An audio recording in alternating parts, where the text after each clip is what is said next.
Do princípio até hoje, a sétima arte sempre demonstrou sua queda por representações de problemas psicológicos, indo do terror ao suspense, do drama à comédia, numa tentativa de mostrar a complexidade da mente humana. Contudo, com o tempo, o cinema acabou influenciando mais do que realmente refletindo nossa sociedade.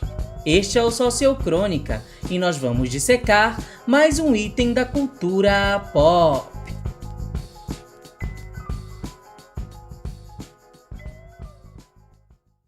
O cinema surgiu em 1895, curiosamente, no auge dos estudos sobre doenças mentais. Portanto, não seria surpresa que produções cinematográficas se inspirassem nas descobertas médicas e logo apresentassem suas versões do assunto. No século XVIII, já existiam hospitais para excluídos socialmente, mas agrupando criminosos, mendigos e pessoas com problemas psicológicos no mesmo lugar. Foi no século XIX, graças a Philippe Pinel, que surgiram as primeiras medidas de isolamento, com o objetivo de separar os considerados loucos das pessoas saudáveis, dando origem aos manicômios. O tratamento de Pinel, tido como revolucionário para a época, pregava que uma pessoa alienada precisa ser reeducada, respeitando-se as normas e o equilíbrio entre firmeza e gentileza. Só que tudo isso foi distorcido com o tempo para a correção comportamental por meio da ordem e da disciplina rígidas, com base em violência, sangrias e tratamento de choque.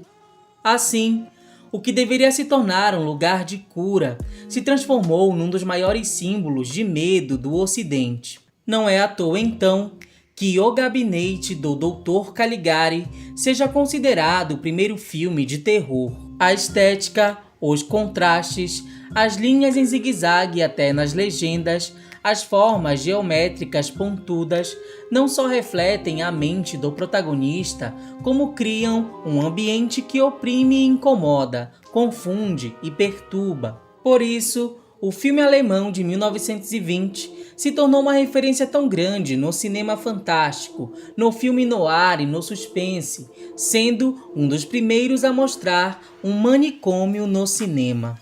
É por isso que o início de Fogueira da Paixão, de 1947, com Joan Crawford, é impactante.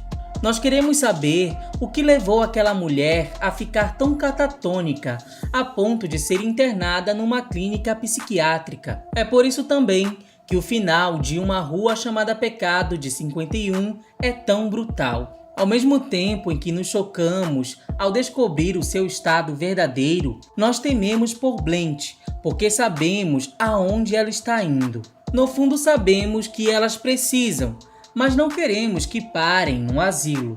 Finais desse tipo, então, se tornaram bem comuns para espantar o espectador, como se fossem grandes plot twists. Em Estação Central de Cairo, um drama egípcio de 1958, um vendedor evitado pela mulher que ama sofre um colapso violento e é enganado por seu guardião, que lhe veste uma camisa de força dizendo que é um terno de casamento. Ninguém popularizou tanto esses plots como Alfred Hitchcock. Em Rebecca, a governanta enlouquece após perder a patroa. Já em Psicose, em 1960, o diretor tenta abordar o transtorno dissociativo de identidade através de Norman Bates e sua relação com a mãe, num dos retratos mais famosos de condição psiquiátrica que leva ao crime.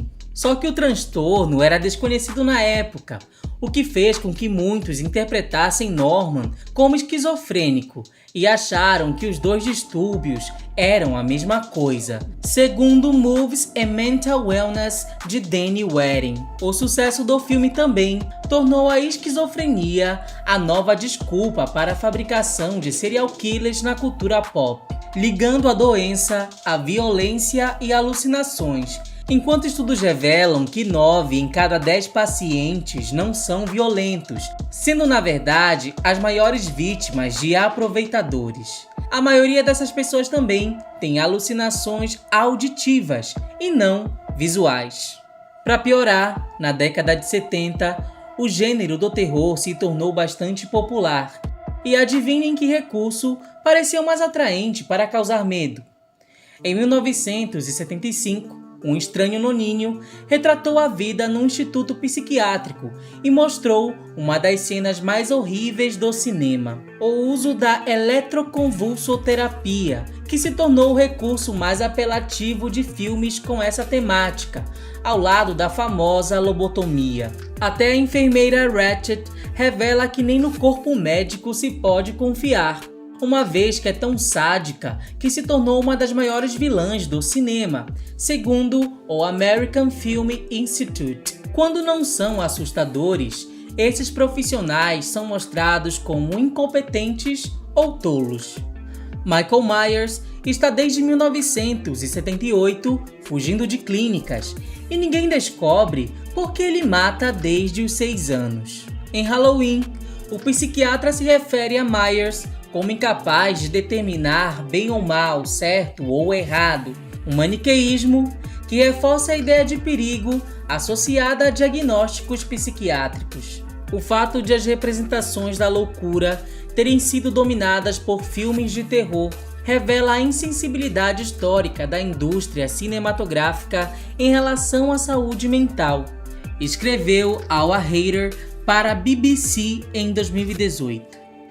Lançado em 1980, O Iluminado de Stanley Kubrick vai reforçar essa ideia do assassino louco.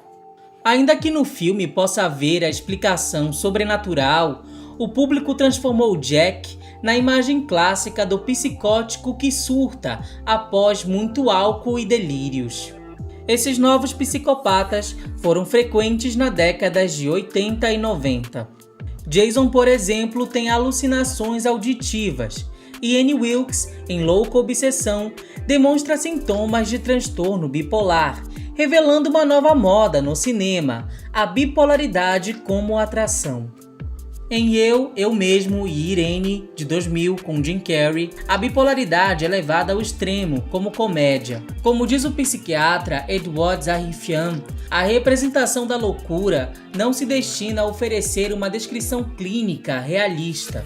O cinema trabalha com imagens, e elas precisam causar reações, sejam elas de medo ou risos. Por isso, certas produções, mesmo que bem feitas e elogiadas, não deixam de ser controversas, como em O Clube da Luta e Cisne Negro, onde o impacto da revelação está no fato de descobrirmos que os protagonistas perderam a noção da realidade. Assim, caímos de novo num maniqueísmo, em que alguém é ou um louco violento ou uma vítima da sociedade, em vez de ficar claro que cada problema representa algo complexo. Um artigo da Vice, ao analisar isso, obteve inclusive respostas como: é normal, eles são perigosos mesmo. Uma prova do que Douglas Kellner, um dos maiores teóricos da atualidade, diz a respeito da cultura pop.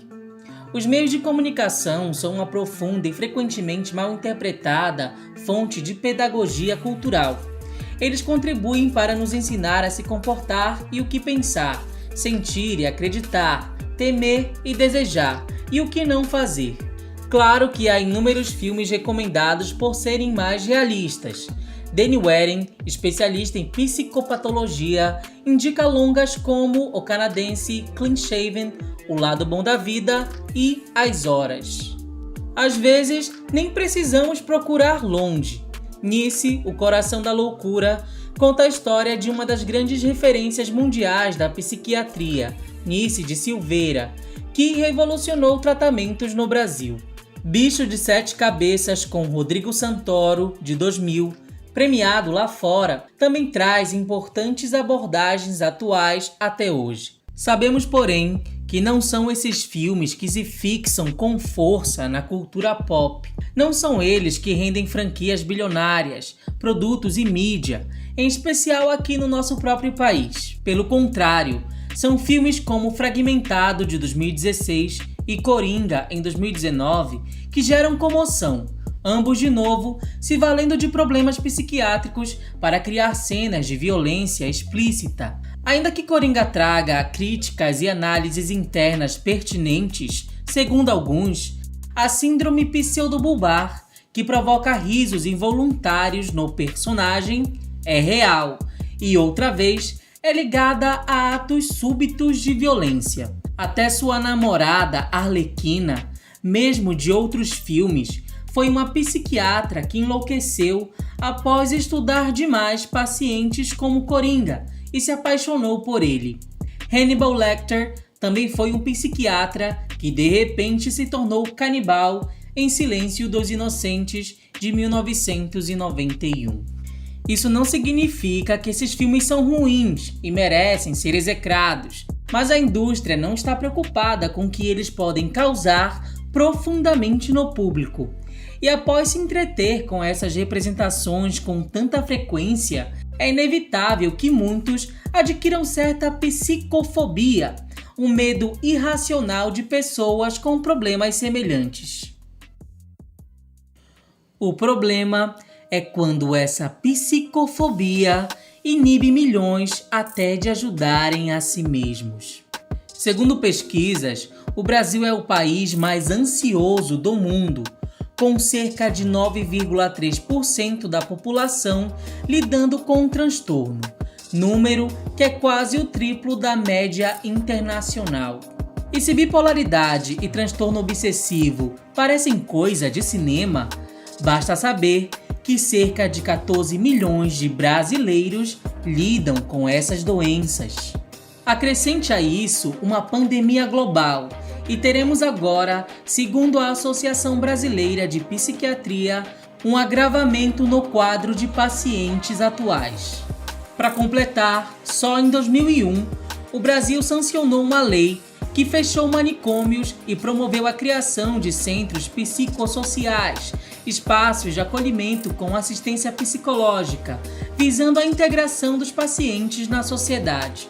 Também vivemos num período onde não reconhecemos que todos, independente de tudo, precisam de ajuda profissional que cuide da nossa saúde mental, porque sim, crescemos e vivemos num sistema tóxico. Afinal, é fácil ser bombardeado por blockbusters de Hollywood e achar que nunca seremos como um Coringa da vida real.